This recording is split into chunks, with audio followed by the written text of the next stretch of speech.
Hello everyone. आज मैं लाई हूँ आप सबके लिए प्रीपोजिशन की क्लास।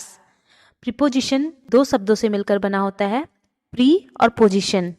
प्री का मतलब होता है पहले और पोजीशन का मतलब होता है कोई भी स्थान। तो मतलब कोई भी नाउन या प्रोनाउन में वाक्य में जो दूसरे शब्द होते हैं उससे उसका रिश्ता बताता है, उसे ही हम प्रीपोजिशन बोलते हैं। तो चलिए आइए हम वीडियो को स्टार्ट करते हैं। पहला प्रीपोजिशन है अंटिल या फिर टिल। कोई ऐसी सिचुएशन या इवेंट जिसमें कोई काम चलता रहेगा किसी निश्चित समय के लिए। You can use my mobile until 8 o'clock, मतलब आप मेरा मोबाइल 8 बजे तक यूज कर सकते हैं। 8 बजे तक ही यूज करना है। अगला सेंटेंस है जैसे कि you can use my mobile by 8 o'clock। By का मतलब होता है 8 o'clock तक यूज करना है, आप उससे पहले भी दे सकते हैं। तो अंटिल और बाई में यही फर्क होता है, अंटिल में 8 बजे तक ही करना है और बाई में 8 बजे तक या फिर 8 बजे से पहले, मतलब 8 बजे यहाँ पे मेरा डेडलाइन हो जाएगा। जैसे कि इस पिक्चर में आप देख सकते हैं, एक छोटा भाई अपने बड़े भाई से फोन मांग रहा है। तो बड़े भाई ने कहा कि तुम मेरे फोन यूज कर सकते हो लेकिन अंटिल 8 o'clock, मतलब 8 बजे तक ही कर सकते हो। अगर वो इस सेंटेंस को ऐसे बोलता कि तुम मेरा फोन बाई 8 o'clock तक यूज कर सकते हो, तो यहाँ पर वो इसका जो छोटा भाई है वो उसको फोन 8 बजे भी दे सकता है, 7 बजे भी दे सकता है, लेकिन वो 9 बजे ये फोन को नहीं देगा। 8 बजे उसका डेडलाइन है। उसी तरह से सी वर्क्स अंटिल 7 o'clock, मतलब ये अपना ऑफिस का काम 7 बजे तक करती है, मतलब उसे ऑफिस से छुट्टी 7 बजे मिलती है, 7 बजे से पहले नहीं मिलती है। और अगला सेंटेंस है सी वर्क्स बाई 7 o'clock, मतलब वह अपने ऑफिस से 7 बजे तक काम करती है, लेकिन कभी कभी अगर उसका काम जल्दी खत्म हो जाता है तो वो 7 बजे से पहले भी ऑफिस से छुट्टी ले लेती है। अगला वर्ड है ओवर। किसी ऊंची चीज को दिखाने के लिए हम ओवर का यूज करते हैं। जैसे कि the birds are flying over my head. जो ये बर्ड है वो मेरे सिर के ऊपर फ्लाई कर रही है, ना कि मेरे सिर पर बैठ के फ्लाई कर रही है। तो मतलब कोई भी चीज के बीच में अगर डिस्टेंस हो और वो चीज दूसरी चीज के ऊपर हो तो वहां पर हम ओवर का यूज करेंगे। या फिर हम ओवर का यूज कोई नंबर, एज या अमाउंट बताने के लिए भी कर सकते हैं। जैसे कि अगर आप वोट देने गए, अगर अगला पार्टी 1 लाख वोटों से जीत गया तो आप बोल सकते हैं he won the election with over 1 lakh votes, मतलब कि वह 1 लाख वोटों से जीता है। तो यहाँ पर हम देखिए नंबर का कंपैरिजन कर रहे हैं, मतलब जो अगला पार्टी था उससे दूसरे पार्टी से 1 लाख वोट कम आया जिसकी वजह से वह हार गया और अगला पार्टी जीत गया है। तो यहाँ पर हम नंबर का कंपैरिजन किए हैं और ओवर का यूज करते हुए किए हैं। अगला प्रीपोजिशन है अबव। अबव का यूज हम करते हैं हायर लेवल को दिखाने के लिए। जैसे कि ये एक सी एरिया है जिससे काफी हायर लेवल पर ये घर है। तो यहाँ पर ये सी नीचे लेवल पे है और ये घर काफी ऊंचाई पे है। इन दोनों का लेवल काफी अलग है, ये डाउन एरिया पे है और ये एक ऊंची एरिया पे है। तो इसे आप बोल सकते हैं his house is situated above the sea level. उसका घर जो है वो सी लेवल से काफी ऊंचाई पे सिचुएटेड है। तो यहाँ पर हायर लेवल को बताने के लिए आप अबव का यूज कर सकते हैं। या फिर अबव का यूज आप तब भी कर सकते हैं जैसे कि कोई भी चीज टच ना हो रही हो लेकिन ऊपर हो। जैसे कि आप बोल सकते हैं can you raise your hand above your head. क्या आप अपने हाथ अपने सिर से ऊपर उठा सकते हैं। तो आप ये हाथ अपने दोनों हाथों को सिर से ऊपर उठा रखा है लेकिन टच नहीं किया हुआ है, तो आप यहाँ पर अबव का यूज कर सकते हैं। जैसे कि आपके घर के पास एक मेज रखा हुआ है और मेज के जस्ट ऊपर वॉल में एक घड़ी लगी हुई है, तो आप बोल सकते हैं कि वो जो घड़ी है वो मेज के जस्ट अबव है, टच नहीं है, इसलिए हम यहाँ पे अबव का यूज करेंगे। या फिर आप सिर के ऊपर फैन रहता है तो वहां पर अबव का यूज करेंगे। The fan is above my head. तो यहाँ पर आप अबव का यूज करेंगे क्योंकि वो फैन आपके सर से टच नहीं है, आपके सिर के ऊपर है, इसलिए वहां पे हम अबव बोलेंगे। अगला प्रीपोजिशन है under. My shoes are under the chair. मेरे जो जूते हैं वो चेयर के नीचे है। मेरे जूते जो है वो चेयर के नीचे है, तो ऐसे सेंटेंसेस के लिए हम कोई भी चीज अगर किसी चीज के नीचे रहता है तो वहां पर हम अंडर का यूज करते हैं। अगला प्रीपोजिशन है अक्रॉस।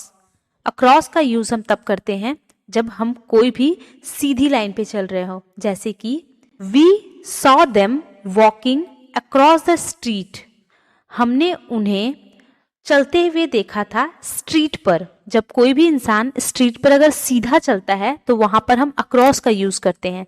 जैसे कि ये लड़की रास्ते में सीधी चल रही है तो यहाँ पर हम बोल सकते हैं she is walking across the street.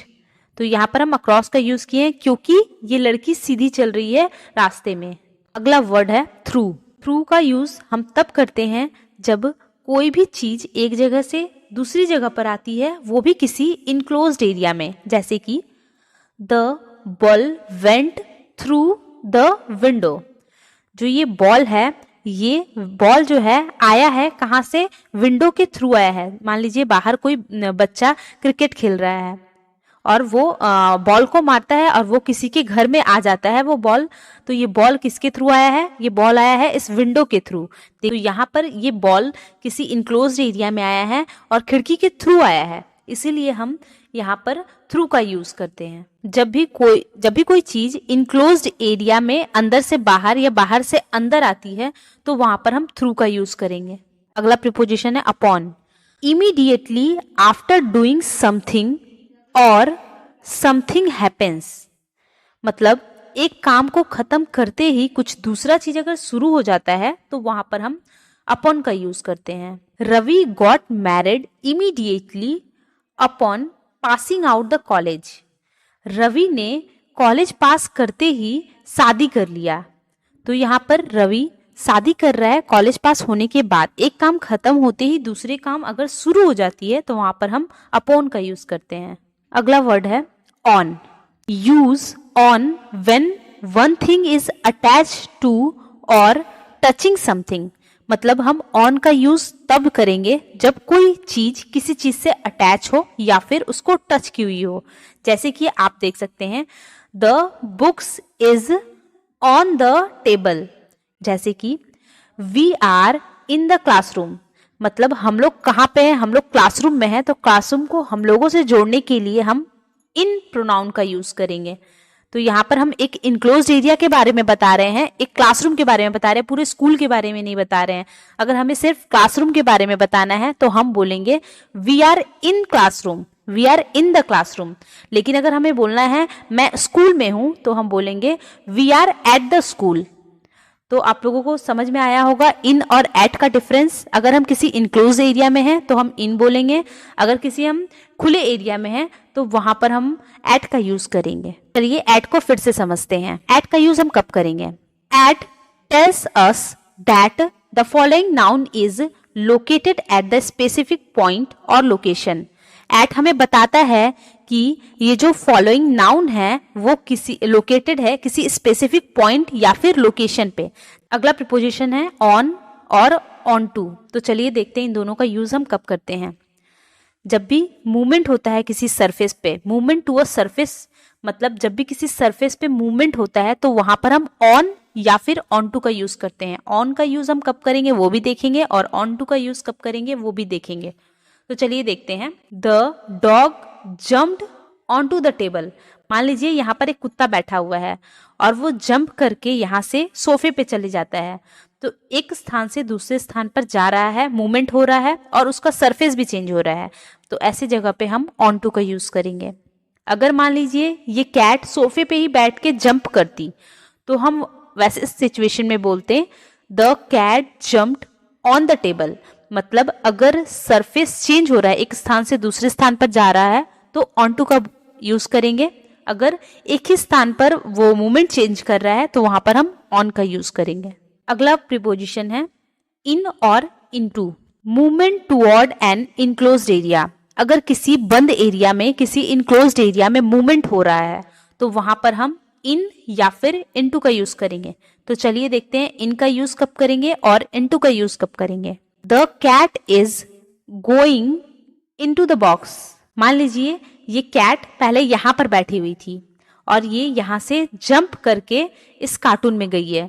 तो आप ऐसे सिचुएशन में बोलेंगे, देखिए यहाँ पर मूवमेंट चेंज हो रहा है, ये इस एरिया से इस एरिया में जा रही है, तो यहाँ पे मूवमेंट चेंज हो रहा है और वो किसी इनक्लोज एरिया में जा रही है, वो एक बंद एरिया में जा रही है, इसीलिए यहाँ पर हम इनटू का यूज करेंगे।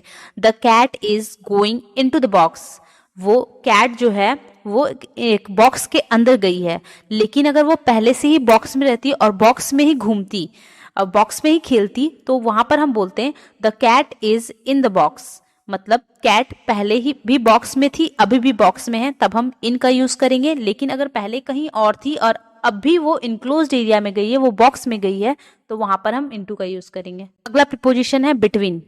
बिटवीन का यूज करते हैं हम किसी दो चीजों में कंपैरिजन करने के लिए। मान लीजिए ये टीना है और इसके अगल बगल में एक साइड में रोहन और एक साइड में रिया है। तो टीना को कोई फोन करता है और बोलता है तुम कहाँ हो, तो वो बोलती है मैं रोहन और रिया के बीच में हूँ।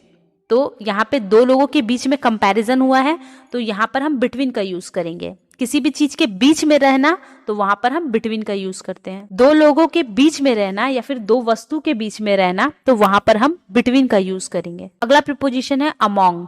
I am standing among my friends, मैं अपने फ्रेंड्स के बीच में खड़ा हूं। देखिए यहाँ पर दो लोगों के बीच में कंपैरिजन नहीं हो रहा है, यहाँ पर बहुत से लोग, यहाँ पे इसके 5 फ्रेंड है, पांचों के बीच में कंपैरिजन हो रहा है। तो जब दो से ज्यादा लोगों के बीच में कंपैरिजन हो जाए तो वहां पर हम अमोंग का यूज करते हैं। तो मान लीजिए इसका नाम रवि है, रवि को किसी ने कॉल किया और बोला तुम कहाँ हो, तो उसने कहा I am standing among my friends, मैं अपने दोस्तों के बीच में हूं। तो यहाँ पर जब दो से अधिक लोगों के बीच में कंपैरिजन बताई जाए तो वहां पर हम अमोंग का यूज करेंगे। अगला प्रीपोजिशन है नियर। नियर का मतलब होता है के पास। The school is near the house, मतलब स्कूल जो है वो घर के पास है। तो इन दोनों के बीच की दूरी ज्यादा नहीं है, इसीलिए नियर का यूज किया गया है। तो यहाँ पर अगर कोई भी बोलेगा कि तुम्हारा, मान लीजिए राहुल है, राहुल का घर जस्ट स्कूल के पास ही है, तो उससे किसी ने पूछा कि स्कूल कहाँ है तुम्हारा, तो बोलेगा the school is near the house, मतलब उसका स्कूल है वो उसके घर के पास है। लेकिन फार फ्रॉम का मतलब होता है दूर। फार फ्रॉम का मतलब होता है दूर। मान लीजिए रोहन का घर उसके स्कूल से काफी दूर है, तो अगर उससे किसी ने पूछा कि तुम्हारे घर स्कूल कहाँ है तुम्हारा, तो वो बोलेगा my school is far from my house, मेरे घर से मेरा स्कूल काफी दूर है। चलिए इसे सेंटेंस के थ्रू समझते हैं। The school is far from the house, मतलब जो स्कूल है वो घर से काफी दूरी पर है। अगर ये घर के पास रहता तो हम वहां पर नियर का यूज करते, लेकिन अगर घर से बहुत दूर है तो वहां पर हम फार फ्रॉम का यूज करेंगे। आई होप सारे प्रीपोजिशन आपको अच्छे से क्लियर हो गए होंगे। वीडियो अच्छी लगी तो वीडियो को लाइक कीजिएगा और चैनल को सब्सक्राइब कीजिएगा। मिलते हैं नेक्स्ट वीडियो में, तब तक के लिए कीप लर्निंग।